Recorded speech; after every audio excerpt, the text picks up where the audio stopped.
Hello అండి, అందరికీ నమస్తే. This is RJ Krish. 92.7 big ఎఫ్ఎంలో ఏదో మాట్లాడుతూ ఉంటాను కాబట్టి ఇక్కడ ఒక పర్సన్తో మాట్లాడడానికి వచ్చాను. ఆ పర్సన్ గురించి చెప్పే ముందు నేను ఒక విషయం చెప్పాలి. ఇవాళ రేపు ప్రతి ఒక్కరికి టాలెంట్ ఉంటుంది, అది అందరికీ తెలిసిందే. అక్కడి నుంచే అద్భుతాలు జరుగుతూ ఉంటాయన్నమాట, వాళ్ళు థింక్ చేసే విధానాన్ని బట్టి. ఫర్ ఎగ్జాంపుల్, కొంతమంది అంటారు, ఒరే మట్టి బుర్రరా అనేది, మట్టి బుర్ర అని చెప్పేసి. మట్టిలో నుంచి ఎన్ని అద్భుతాలు జరుగుతున్నాయి మనందరికీ తెలిసిందే కదా. సో మట్టిలో నుంచి మాణిక్యాలు వస్తాయి. ఆ మాణిక్యం ఎలా మెరుస్తుంది అని అంటే, ఇప్పుడు నేను మీకు ఇంట్రడ్యూస్ చేయబోతున్నా, అంటే మీ అందరికీ పరిచయమే వారు. సో ఆయన మాటల ద్వారా వెళితే మాత్రం మట్టిలో మాణిక్యాలు వస్తాయి. అండ్ బంగారం బిస్కెట్లో ఉన్న మీరు ఆర్నమెంట్ అయి మార్కెట్లో మంచి రేటుకు వెళ్తారనమాట.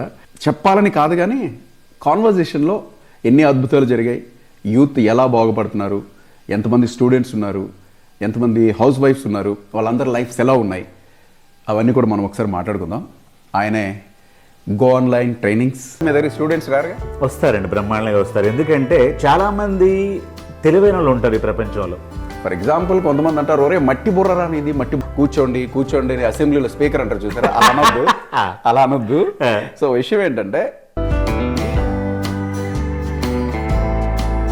రెండోది ఏం చేస్తుందంటే ఆ డేటాని ప్రాసెస్ చేస్తుంది. Clear? Cash deposit one more process, అలాగే మీరు డబ్బులు సెండ్ చేయడం ఇంకొక ప్రాసెస్. ఇవన్నీ కూడా లాంగ్వేజ్ మీద జరుగుతూ ఉంటాయి. భాస్కర్ జోగి గారు, నాకు తెలిసి సినిమా యాక్టర్లకి ఫ్యాన్స్ ఉన్నట్టే వీరికి కూడా ఫ్యాన్స్ ఉన్నారు. వారితో మాట్లాడదాం ప్లీజ్. హాయ్ సార్, నమస్తే, ఎలా ఉన్నారు? థ్యాంక్ యూ సార్, బాగున్నాను. మీరు ఎట్లా ఉన్నారు? సూపర్. చాలా సంతోషం అండి ఈరోజు కృషి గారిని కలవడం. మీ వాయిస్ ఎప్పుడు వింటూ ఉంటాం. సో ఎప్పుడైనా ఇంతో మనం కలవాలి, ఇంతో మాట్లాడాలని ఉండేది. సో అది ఈరోజు అవకాశం దొరికిందండి. ఓకే, జూకి వైల్డ్ కార్డ్ ఎంట్రీ లాగా డైరెక్ట్గా నన్ను చూసే అవకాశం వచ్చిందనమాట. సో సార్, అసలు ఏంటి ఈ గో ఆన్లైన్ ట్రైనింగ్స్? అసలు ఎక్కడ చూసినా చాలామంది ఇన్స్పిరేషన్ అవుతున్నారు మీ వాక్చాతుర్యానికి, ఎక్స్ప్లెనేషన్కి. ఫస్ట్ మన టైటిల్కి రీజన్ ఏంటి, ఎందుకు పెట్టారు? గో ఆన్లైన్ ట్రైనింగ్స్ అనేది ఎక్కువగా సిటీలో ఉన్న పీపుల్ కంటే కూడా విలేజ్లో ఉన్న పీపుల్కి మనం నాలెడ్జ్ షేర్ చేయాలని, సింపుల్గా చెప్పాలంటే వాళ్ళని నాలాగా తయారు చేయాలని నాకు థ్రెడ్ దొరికింది. ఆ థ్రెడ్ పట్టుకొని నేను చాలా సక్సెస్ సాధించాను. ఆ థ్రెడ్ను వాళ్ళకి వదిలేశాను. దాన్ని పట్టుకొని వాళ్ళు ఇప్పుడు నాలాగా అవ్వాలని కోరుకుంటున్నాను. వావ్, అలాగే మీ దగ్గర స్టూడెంట్స్ రారుగా? వస్తారండి, బ్రహ్మాండంగా వస్తారు. ఎందుకంటే చాలామంది తెలివైన వాళ్ళు ఉంటారు ఈ ప్రపంచంలో. లేకపోతే వాళ్ళకి మంచి మార్క్స్ ఉంటాయి కానీ ప్రాపర్ జాబ్స్ ఉండవు, ప్రాపర్ సక్సెస్ ఉండదు. సో కాబట్టి వాళ్ళు ఏమనుకుంటారంటే ప్రాపర్ గైడెన్స్ లేదు, మాకు గైడెన్స్ ఇచ్చేవాళ్ళు కనుక దొరికితే డెఫినెట్లీ మేము వాళ్ళకి తయారవుతాం అని అనుకుంటారు. కానీ మనకి ఈ రోజున్న ప్రపంచంలో జాబ్ కావాలని మీరు వెళ్ళారనుకోండి, మీకు బ్రోకర్స్ దొరుకుతారు. ఎస్. సో మీ సారీ టు ఇంటరప్ట్, మధ్యలో నేను ఇలాగే వచ్చేస్తూ ఉంటాను. మీరు కూర్చోండి అసెంబ్లీలో స్పీకర్ అంటారు చూసారా, అలా అనొద్దు. సో విషయం ఏంటంటే, మీ గైడ్ ఎవరు? 1997లో హైదరాబాద్ వచ్చినప్పుడు వేరే ఇండస్ట్రీలో వర్క్ చేసుకొని ప్రాపర్ గైడెన్స్ లేకుండా ఉన్నప్పుడు, ఇయర్ 2000లో నేను ఐటీలోకి మారాలనుకున్నప్పుడు I met one guru. His name is Srinivasan Ranganathan, IIT professor, and he's also done his MBA from IIM Bangalore. His name is Srinivasan Ranganathan garu. బెంగళూరులో ఇయర్ 2000లో నేను అతని స్టార్టప్ కంపెనీలో స్టార్ట్ చేశాను నా వర్క్ని. ఆ విధంగా ఈరోజు నా కెరియర్ స్టార్ట్ చేస్తూ ఆయన నాకు ఒక థ్రెడ్ ఇచ్చారు. దాన్ని పట్టుకొని ఈదుకుంటూ ఈరోజు చాలా అవకాశాలను అందిపుచ్చుకొని ఒక 23 years మై కెరియర్ లైఫ్ని హైదరాబాద్లో, బెంగళూరులో కంప్లీట్ చేశాను. ఆయన గైడెన్స్తో ఈరోజు చాలామందికి నేను ట్రైనింగ్ కూడా ఇవ్వగలుగుతున్నా. షేరింగ్ మై నాలెడ్జ్ అనమాట. మనం సొసైటీని డెవలప్ చేయాలి అనుకుంటే కంపల్సరీగా మనకున్న స్కిల్స్ని, లేకుంటే మనకున్న అనుభవాన్ని మనం చాలామందితో పంచుకోవాలి. అది ఎవరికి ఉంటుందంటే ప్యాషనెట్ అబౌట్ టీచింగ్ అనమాట.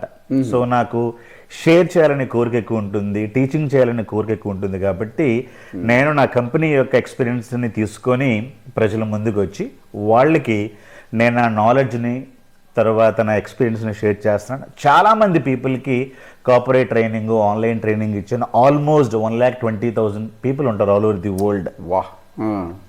నేను ఏమంటానంటే మీరు జాబ్ కోసం ఏం చేయకూడదు. సో జాబ్ కోసం ఏం చేశారనుకోండి, మీకు బ్రోకర్స్ దొరుకుతారు, మేము జాబ్ ఇస్తాం మా డబ్బులు కట్టండి అంటారు.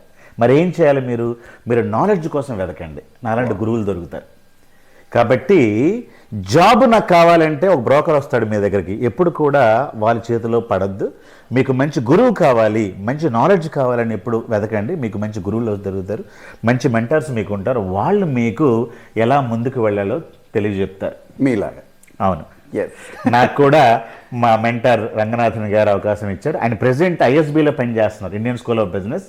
సో లీడర్షిప్ క్వాలిటీస్ని టీచ్ చేస్తూ ఉంటారు. అలాంటి వ్యక్తుల మెంటర్ వాళ్ళని ఈరోజు నేను మీ ముందున్నాను. సో మీ బ్యాక్గ్రౌండ్ ఏంటి సార్? గ్రాడ్యుయేషన్ అయిన తర్వాత, గ్రాడ్యుయేషన్ కూడా కరెక్ట్గా కాలేదు, సో గ్రాడ్యుయేషన్ చేస్తూ నేను హైదరాబాద్ వచ్చిన తర్వాత మనం ఏదో జాబ్ చేసుకోవాలి కాబట్టి స్టార్టింగ్లో నేను ఒక కంపెనీలో పనిచేసుకునేవాడిని. It is not completely non IT field అనమాట, ఐటీ ఫీల్డ్ కాదు. సో ఒక హోటల్లో పనిచేసుకుంటూ I was enquiring about further growth అనమాట. ఒకరోజు నాకేం తెలిసింది అంటే, మనం ఇట్లా నాన్ ఐటీ ఫీల్డ్లో ఉండిపోతే ఎర్నింగ్స్ సరిగ్గా ఉండవు, కంపల్సరీగా ఏదో ఒకటి నేర్చుకొని ముందుకు వెళ్ళాలి. సో ఏం చేస్తే బాగుంటుంది అని అనుకున్న క్షణంలో మాకున్న కొంత ఫ్రెండ్స్ ఆ రోజుల్లో ఇయర్ 2000లో సజెస్ట్ చేసింది ఏంటి అంటే, మా టెనెంట్ ఒక అబ్బాయి అమెరికా నుండి వచ్చాడు. ఆయన ఏమన్నాడంటే, భాస్కర్ నువ్వు జావా కోర్సు నేర్చుకుంటే బాగా డబ్బులు సంపాదించుకొని యుఎస్లో ఆస్ట్రేలియాలో సెటిల్ అవ్వచ్చు అన్నారు. సో బాగా డబ్బులు సంపాదించవచ్చు, ఐటీలోకి వెళ్ళాలి, ఈ రెండు మాటలు బాగా నాకు గుర్తున్నాయి. బట్ దాన్ని ఏం చేయాలో నాకు తెలియక నేను చేస్తున్నప్పుడు కంపల్సరీగా ఆ టైంలో మనకి బెంగళూరు బాగా డెవలప్ అవుతూ ఉంది. సో హైదరాబాద్ నుంచి ఇయర్ 2000లో బెంగళూరులో షిఫ్ట్ అయిపోయి రిసెప్షన్లో జాబ్ చేసుకుంటూ ఒక ఐటీ కంపెనీలో శ్రీనివాస రంగనాథన్ గారిని కలవటం జరిగింది. అక్కడి నుంచి నా లైఫ్ వేరేలాగా మారింది. సో 2002లో I got very good opportunity. నేను బెంగళూరులో ఇయర్ 2000లో వెళ్ళినప్పుడు నా శాలరీ 5000 రూపీస్ ఉండింది. సో విత్ ఇన్ 2 yearsలోనే నాకు యూనిలివర్లో జాబ్ వచ్చింది. త్రూ కాంట్రాక్ట్ పేరోల్ హెచ్పిఏ ద్వారా వచ్చింది. అప్పుడు 40,000 రూపీస్ శాలరీ వచ్చింది. సో అప్పట్లోనే 40,000. కరెక్ట్. అసలు ఏ నమ్మకంతో మీరు అసలు ఆ జాబ్ను వదిలేశారు? ఒకటే ఏంటంటే, తెలివితేటలు ప్రతి ఒక్కడికి ఉంటే, లేనిదంత మెంటారింగ్. సో మీకు ప్రాపర్ కోచింగ్, ప్రాపర్ మెంటారింగ్ ఉందనుకోండి, సో కొంత రిస్క్ కూడా మీరు తీసుకోవాలి. Without risk nothing can happen in this world. So risk లేకపోతే లైఫ్ రస్క్ అయిపోతుంది. కాబట్టి నేను చిన్నప్పటి నుంచి ఏంటంటే రిస్క్ తీసుకునే క్యాపబిలిటీ నాకు ఉండింది. సో నాకు ఇంగ్లీషు సరిగ్గా రాకున్నా, మంచి స్కూల్లో చదువు లేకున్నా, లేకుంటే పేరెంట్స్ రిచ్గా లేకున్నా, నాకు ఒక గోల్ అంటూ ఉండింది. ఏంటంటే I wanted to become a software engineer. So ఆ గోల్ అయితే ఎప్పుడు నాకు ఇయర్లో క్లియర్గా ఉండిందో, సో బ్రహ్మాండంగా ఆ గోల్ టువార్డ్స్ నేను వర్క్ చేయడం జరిగింది. మా సార్ ఎప్పుడు అంటూ ఉంటారు, మీరు ఎక్కడికి వెళ్ళాలో తెలియనప్పుడు ఏ బస్ ఎక్కినా ఓకే. కాబట్టి మనకి ఏ ఊరు వెళ్ళాలి, లేకుంటే ఎక్కడికి వెళ్ళాలో తెలిసినప్పుడు ఏ బస్సు పట్టుకోవాలి, ఎన్ని గంటలకు లేవాలి, ఎన్ని గంటలకు రెడీ అవ్వాలి, ఏ స్టేషన్కి వెళ్ళాలి, ఇవన్నీ క్లియర్గా వస్తాయి. కాబట్టి చాలామంది నేను ఏం చెప్తానంటే, మీ గోల్ ఏంటి, మీరు ఆర్జే అవ్వాలనుకున్నారు, దానికి అనుగుణంగా మీ అడుగులేస్తారు. నేను ఒక యాక్టర్ని అవ్వాలనుకున్నాను, దానికి అనుగుణంగా నేను అడుగులు వేస్తాను. ఆయన ఒక బిజినెస్ మ్యాన్ అవ్వాలనుకున్నారు, దానికి అనుగుణంగా ఆయన అడుగులు వేస్తారు. కాబట్టి మీకు గోల్ కరెక్ట్గా లేనప్పుడు మీకు ప్రాపర్ గైడెన్స్ కానీ ప్రాపర్ మెంటారింగ్ కానీ ఉండదు. సో నేను చాలామందికి ఏం చెప్తానంటే, జాబ్ కావాలని అడగొద్దు, జాబ్ కావాలని అడిగితే you will catch a broker. Broker వల్ల ఏమవుతుందంటే, మీకు డబ్బులు ఆశ చూపి లేకుండా ఇంకోటి ఆశ చూపి మీ డబ్బులు నొక్కేస్తాడు. కాబట్టి 100% వాళ్ళ దగ్గరికి వెళ్ళొద్దు. ప్రాపర్ గురువుస్ ఎంచుకోండి, ప్రాపర్ మెంటర్స్. మన యూత్ ఎప్పుడు పడితే అప్పుడు పేపర్లో పడుతూ ఉంటారు, అంటే ఇలా మోసం చేశాడు, అవును, బోర్డు తిప్పేశాడు, అవును అని చెప్పేసి కుర్రోళ్ళే మళ్ళీ జాబుల కోసం మోసపోయేవారు. ప్రాబ్లం ఏంటంటే, బీటెక్ మంచి మార్కులతో పాస్ అయిన వాళ్ళందరూ బ్రోకర్లు, వాళ్ళకి ఇంటర్మీడియట్ కూడా క్వాలిఫికేషన్ ఉండదు, వాడి దగ్గర చీట్ అవుతూ ఉంటారు. నా దగ్గరకు వచ్చిన స్టూడెంట్లో చాలా మంది చెప్తా ఉంటారు, సరే 1,00,000 రూపాయలు బెంగళూరులో ఒక ఆయనకి కట్టాను, 1,50,000 మా అమ్మా నాన్నకి తెలియకుండా కట్టాను, ఈ రోజు మీకు నేను ఫీజు కట్టుకోవడానికి కూడా డబ్బులు లేవండి అంటాడు ఆయన.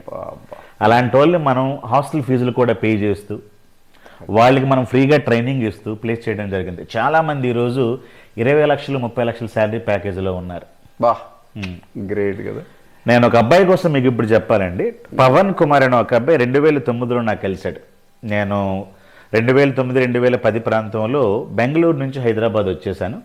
అప్పుడు రెసిషన్ స్టార్ట్ అయింది, నా జాబ్ కూడా పోయింది. అయ్యో, కాస్ట్ కటింగ్. ఆ జాబ్ పోయిన తర్వాత నేనే చాలా డైలమాలో ఉన్నాను, ఏం చేద్దామని. ఈలోగా ఒక అబ్బాయి ఇచ్చి అమీర్పేట నుంచి, నా పేరు పవన్ అండి, మాది కడప, నేను బీకామ్ తెలుగు మీడియం చదువుకున్నాను, ఐటీలోకి వెళ్ళాలి, ఏం చేయాలి అని అడిగాడు.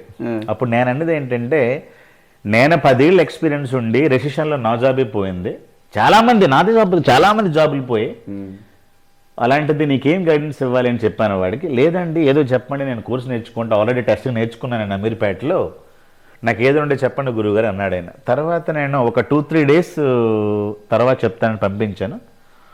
ఒక 5-6 డేస్ తర్వాత ఆయన వచ్చాడు. ఆయన వచ్చి కొన్ని మాటలు మాట్లాడాడు, చాలా ఇన్స్పైరింగ్గా ఉన్నాయి. నేనేమన్నాడంటే, సార్ ఆల్రెడీ నాకు డిగ్రీ ఉంది, ఆల్రెడీ ఒక కంపెనీలో పనిచేస్తూ ఉన్నాను, నెలకు 3,000 రూపాయలు సంపాదించుకుంటా ఉన్నాను, ఐఎమ్ డన్ విత్ దాట్. నేను అలాగా పైకి వెళ్తే ఒక 4,000, 5,000, 10,000 సంపాదించుకుంటాను, దట్ ఈస్ ఫైన్, నాకు ఆల్రెడీ తెలుసు నేను గ్రోత్ అవుతానని. కానీ ఈ స్కిల్ నేర్చుకుంటే, మీరు చెప్పే స్కిల్ని నేర్చుకుంటే, ఒకవేళ నాకు జాబ్ వచ్చింది అనుకోండి, నేను వేరే లెవెల్లో ఉంటాను. ఒకవేళ నాకు జాబ్ రాలేదనుకోండి, మీకు ఎంత కడతాను, ఒక 10,000 రూపాయలు ఫీజు కడతాను, that is what I last. తర్వాత డైలీ 2 గంటల ఎఫర్ట్స్ పెట్టాలి, అది నాకు పోయినట్టే. 10,000 రూపాయల కోసం నేను బాధపడట్లేదు, డైలీ 2 గంటల కోసం నేను బాధపడట్లేదు. కానీ ఈ కోచింగ్ వలన నాకు కానీ జాబ్ వస్తే నా లైఫ్ ఇంకోలాగా ఉంటుందని చెప్పాడు. దానికి నేను ఇన్స్పైర్ అయ్యి తనకి ఇంట్లోనే పిలుచుకుంటూ ఆ రోజు కోచింగ్ ఇవ్వడం జరిగింది. 2009లో చాలామంది జాబ్స్ పోయి, అలాంటప్పుడు ఆయన వచ్చి నేర్చుకొని ఈరోజు సీమెన్స్ కంపెనీలో అమెరికాలో 2 కోట్ల శాలరీ ప్యాకేజీలో ఉన్నాడు ఆయన. అంటే మనకి ఏం ఆపగలుగుతుంది చెప్పండి?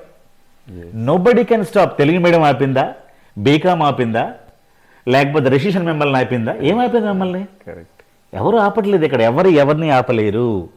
ఓన్లీ ఏంటి అంటే మీ స్కిల్స్ని, మీ గోల్ని మీరు కరెక్ట్గా చేసుకొని మంచి మెంటార్స్ని, మంచి గురువుల్ని సంప్రదిస్తే మీ లైఫ్ కూడా బ్రహ్మాండంగా అద్భుతంగా సాగుతుంది.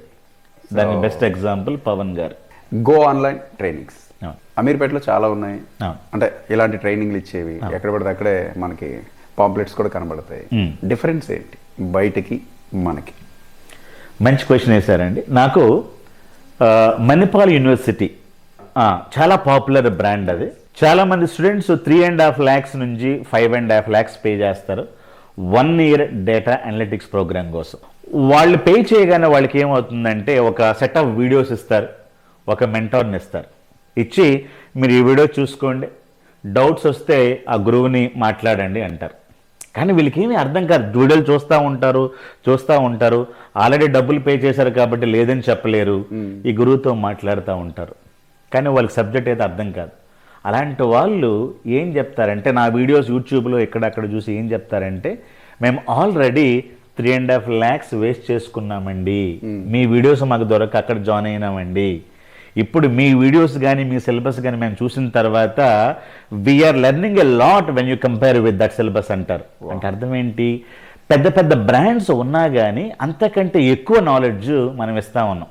బికాజ్ నేను ఐటీ ఇండస్ట్రీలో 23 years నుంచి ఉన్నాను, ఆల్మోస్ట్ 24 years నాకు రన్ అవుతూ ఉంది.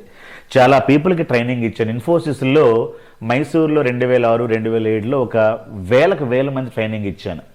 అలాగే బెంగళూరులో CGI కంపెనీస్ ట్రైనింగ్ ఇచ్చాం, పూణేలో KPIT టెక్నాలజీస్, హింజువాడిలో ఉంటుంది, చాలా పెద్ద కంపెనీ, థౌజండ్స్ ఆఫ్ పీపుల్కి మనం ట్రైనింగ్ ఇచ్చాం 2006, 2007, 2008. So not only the teaching methodology, the subject కూడా ఎట్లా ఉంటుందంటే వెరీ బేసిక్ లెవెల్ నుంచి అడ్వాన్స్ లెవెల్ వరకు ఉంటుంది. మీరు బ్రాండెడ్ ఇన్స్టిట్యూషన్స్, అన్ అకాడమీ అనుకోండి, ఎడ్యురేఖ అనుకోండి, లేకపోతే ఇంకొక ఇన్స్టిట్యూషన్ అనుకోండి, వాళ్ళ కలెక్ట్ చేసుకున్న ఫీజులకి మనం చేస్తున్న ఫీజుకి, వాళ్ళు ఇస్తున్నటువంటి కోచింగ్కి మనం ఇస్తున్నట్టు కోచింగ్కి చాలా తేడా ఉంటుంది. నక్కకి నాగలో కనుక తేడా ఉంటుంది. డేటా అనలిటిక్స్ అనేది 2024లో కూడా మంచి కోర్స్. ఇది చాలా ఈజీగా ఎనీ క్వాలిఫికేషన్తో అయినా, ఎనీ డిగ్రీతో, BA, BCom, BSc, MSc, BTech civil engineering, mechanical background, నాకు ఎడ్యుకేషన్లో గ్యాప్స్ ఉన్నాయండి, నా డిగ్రీ 4 సంవత్సరాలు పట్టాల్సింది 6 సంవత్సరాలు పట్టింది. సో రకరకాల కారణాలతో చాలామంది చేస్తుంటారు. చేసిన తర్వాత స్విగ్గీ బాయ్గా మారిపోయి ఉంటారు, లేకుంటే 20-30 thousand రూపీస్ ఎర్న్ చేస్తూ ఉంటారు. బట్ వాళ్ళకి అవకాశాలు ఉన్నా కూడా ఏది నేర్చుకుంటే బాగుంటుంది, ఎవరు నాకు ప్రాపర్గా గైడెన్స్ ఇస్తారు, ఎవరి వల్ల నా లైఫ్ మంచి అవకాశాలని ఇస్తుంది వాళ్ళకు తెలియక వాళ్ళు అట్లాగా అదే పొజిషన్లో ఉండిపోతూ ఉంటారు. అలాంటి వాళ్ళు మనం తీసుకొచ్చి వాళ్ళకి ట్రైనింగ్ ఇచ్చి మంచి అవకాశాలను వాళ్ళకి సృష్టిస్తాం. నా దగ్గర 10,000 రూపాయలు సంపాదించుకునే అబ్బాయి గూగుల్ మ్యాప్స్లో 10,000 20,000 సంపాదించుకునే అబ్బాయిలు ఈరోజు లక్షల ప్యాకేజీల్లో ఉన్నారు. చాలా మంది భీమవరం అబ్బాయి అయితే అతను నాగార్జున కన్స్ట్రక్షన్లో 5 years జాబ్ చేసుకుంటూ 3.6 lakhs ఎర్న్ చేసేవాడు పరిణామం, అంటే ఆల్మోస్ట్ 20-25,000 రూపీస్ పర్ మంత్. వాడు నా దగ్గరకు వచ్చి సార్ 5 years నాకు ఎక్స్పీరియన్స్ ఉంది నాగార్జున కన్స్ట్రక్షన్లో, నేను ఐటీలోకి రావాలనుకున్నా, ఏం చేద్దాం, ఏమీ చేయక్కర్లేదు, ముందు కోర్సు నేర్చుకొని చెప్పాను. కోర్సు నేర్చుకోగానే అతను మంచి అవకాశంతో ఫస్ట్ జాబ్ యూహెచ్జిలో కొట్టాడు. 6.5 lakhs వాళ్ళు ఆఫర్ ఇస్తామన్నారు. నేనే వద్దన్నా, 6.5 lakhs నువ్వు వెళ్ళొద్దు, you will be able to get more than 10 lakhs అని చెప్తే ఆయన భయపడ్డాడు. ఆల్రెడీ నాకు జాబ్ ఉంది సార్, ముందు జాబ్ పోయింది, మీ కోచింగ్ కోసం దాన్ని వదులుకున్నాను, ఇప్పుడు 6.5 కూడా మీరు వద్దంటున్నారంటే నీకు చూడరా వేరే జాబ్ వస్తుంది అంటే విత్ ఇన్ 1 monthలోనే ఆదిత్య బిర్లాలో ఆల్మోస్ట్ 9 to 10 lakhs జాబ్ వచ్చింది. అతను జాయిన్ అయిన తర్వాత నైట్ షిఫ్ట్లు చేస్తూ ఉన్నాడు. ఒకరోజు వాళ్ళ మేనేజర్ వచ్చి ఇతని వర్క్కి బాగా ముగ్ధుడ ఏమన్నాడంటే ఎంత శాలరీ నీకు ఇస్తా ఉన్నారంటే, సార్ నాకు 10 lakhs ఇస్తా ఉన్నారంటే ఇమీడియట్లీగా 13.5 lakhs అతను పెంచడం జరిగింది. అంటే 3.6 lakhs ఉన్న అబ్బాయి 13.5 lakhs సంపాదించాడంటే it is not because of ఏదో అదృష్టం కాదు, నాలెడ్జ్. సో నాలెడ్జ్ ఒక్కటే మిమ్మల్ని ముందుకు తీసుకెళ్తుంది, మిగిలినవన్నీ కూడా మన వెనకాల ఉండవు. చాలా మంది అంటారు సార్ రెసిషన్ ఉంది కదా, ఆర్థిక మాంద్యం ఉంది కదా, ఏం చేయాలి, ఇవన్నీ టెంపరీ, స్కిల్ ఈజ్ పర్మనెంట్. మనకి ఏదైతే పర్మనెంట్గా ఉండాలో దానికి ఒక్క టైం పెట్టాలి. ఏదైతే మనం మార్చలేం దానికోసం మనం ఎక్కువగా తాపత్రయం పడకూడదు. నువ్వు రెసిషన్ నువ్వేం చేయగలవు, నీ నాలెడ్జ్ నువ్వు ఇంప్రూవ్ చేసుకోగలుగుతావు, అంతే కదా. సో కాబట్టి మనం ఏం చేయాలి, ఏం నేర్చుకోకూడదు, ఏ మెంటార్ని సంపాదించుకోవాలి, ఇవన్నీ మనం ఆలోచించుకుంటే గోల్ కరెక్ట్గా ఉంటే మనం ఏ బస్సు ఎక్కాలో కరెక్ట్గా తెలుస్తుంది, లేకపోతే ఏదైనా బస్సు ఎక్కేయచ్చు మనం. ఓకే, మార్కెట్లో ఇప్పుడు మీ వే ఆఫ్ స్టైల్ ఎలా ఉంటుంది అనేది మన వ్యూవర్స్ కూడా తెలియాలి కాబట్టి, అంటే ఇందాక అనుకున్నాం అమీర్పేటలో చాలా ఉన్నాయి, అలాగే ఆన్లైన్లో ట్రైనింగ్ ఇచ్చేవి ఈ డేటా గురించి, కానీ భాస్కర్ జోగి లాంటి విశ్లేషకులు, డేటా విశ్లేషకులు లేరు అన్నట్టు మన స్టూడెంట్స్ని కంపేర్ చేసి అడుగుతుంటే అలా అనిపిస్తుంది. అసలు ఎలా మీరు ఎక్స్ప్లెయిన్ చేసే విధానం ఎలా ఉంటుంది? నేను ఏం సేమ్ రైస్ మార్కెట్లో ఉంది రైస్, భాస్కర్ జోగి గారి దగ్గరికి వచ్చేసరికి ఈ డేటా విశ్లేషకులుగా ఎలా వండి పెడుతున్నారు? మనం ఏం చేస్తున్నామంటే వెరీ వెరీ బేసిక్ లెవెల్ నుంచి మనం నేర్పిస్తామండి. అసలు లెర్నింగ్ అంటే ఏంటి అంటే మీకు చెప్తాను. లెర్నింగ్ అంటే ఏదో కొత్తది మనం నేర్చుకోవాలి, బట్ ఆ కొత్తది నేర్చుకోవాలంటే ఏదో నోన్ థింగ్ నుంచి నేర్చుకోవాలి, అంతే కదా. ఇప్పుడు నేను మీకు రేడియో కోసం చెప్పాలనుకోండి, లేకపోతే ఇంకో దానికోసం చెప్పాలనుకోండి, అసలు అది రేడియో అంటే మీకు తెలియదు అనుకోండి, మీకు ఏ తెలిసినట్టు వస్తువు గురించి నేను చెప్పాలి మీకు ఫస్ట్, అంతే కదా. దాని నుంచి కంపేర్ చేసుకుంటూ తర్వాత రేడియో కోసం నేను ఎక్స్ప్లెయిన్ చేయాలి. సో నేను ఏం చెప్తానంటే సింపుల్గా క్వశ్చన్ అడుగుతాను చాలా మందికి, ఐటీ ఇండస్ట్రీ ఏం చేస్తూ ఉంటుంది, ఐటీ ఇండస్ట్రీ ఏం చేస్తుంది అసలు అని అడిగితే చాలా మంది బీటెక్ చేసి ఎంటెక్ చేసి లేకపోతే ఇది చేసి ఐటీ ఇండస్ట్రీ ఏం చేస్తుంది, సాఫ్ట్వేర్లు తయారు చేస్తుందనో లేకపోతే జావాలో పని చేస్తుందనో ఏదో చేస్తుందని అంటారు. ఐటీ ఇండస్ట్రీ ఏం చేస్తుంది అంటే 2 పనులు చేస్తుంది. ఐ అంటే ఇన్ఫర్మేషన్ టెక్నాలజీ, ఇన్ఫర్మేషన్ అంటే డేటా. సో ఐటీ ఇండస్ట్రీ ఏం చేస్తుందంటే కంపెనీస్ డేటా కానీ, బిజినెస్ డేటా కానీ, సోషల్ మీడియా డేటా కానీ, డేటా అంతా ఒక దగ్గర స్టోర్ చేస్తుంది. స్టెప్ నెంబర్ 1 అది చేస్తుంది. రెండోది ఏం చేస్తుందంటే ఆ డేటాని ప్రాసెస్ చేస్తుంది. క్లియర్? సో ఐటీ ఇండస్ట్రీ చేసేది 2 పనులే. ఒకటోది డేటాని స్టోర్ చేయటం, తర్వాత డేటాని ఏం చేస్తుందంటే ప్రాసెస్ చేయటం. ప్రాసెస్ చేయడానికి మనం లాంగ్వేజ్ని ఉపయోగిస్తూ ఉంటాం. సి అని, C++ అని, జావా అని, .NET అని. లాంగ్వేజ్ వలన ప్రాసెస్ జరుగుతుంది. డేటా స్టోర్ చేయాలి కదా. ఉదాహరణకి 10 + 20 30 అని నేను చూపించాలనుకోండి, ఆ 10ని 20ని ఎక్కడో స్టోర్ చేయాలి కదా. ఆ స్టోర్ చేయడానికి కొన్ని సాఫ్ట్వేర్లు ఉపయోగిస్తాం. దాన్ని ఏమంటామంటే మనం SQL అంటాం.